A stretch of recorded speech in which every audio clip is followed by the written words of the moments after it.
cette attaque a été célébrée dans les rues de Téhéran. Est-ce que c'est de nature à finalement à faire en sorte que le peuple s'unisse derrière le chef? Oui.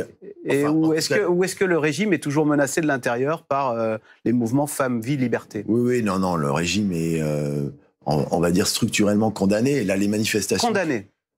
Il l'est structurellement, c'est-à-dire qu'il tient par la répression.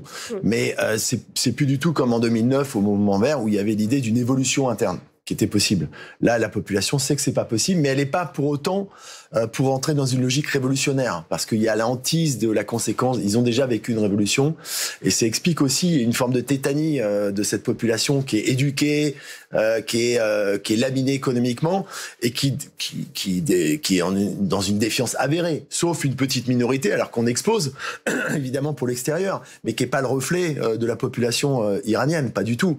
En réalité, il y a un décalage, souvent un effet miroir, c'est-à-dire qu'il y a un régime anti-occidental et anti-israélien à Téhéran, à une population qui est plutôt pro-occidentale. C'est le paradoxe de cette situation, c'est ce qui fait que c'est compliqué d'ailleurs.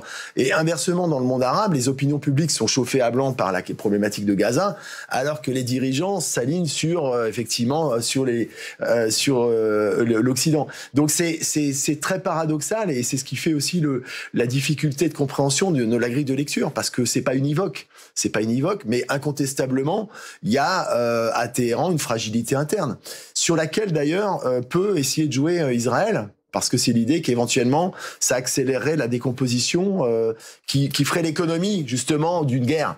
Mais on n'en est pas là. On n'en est pas là parce que le régime tient par la répression.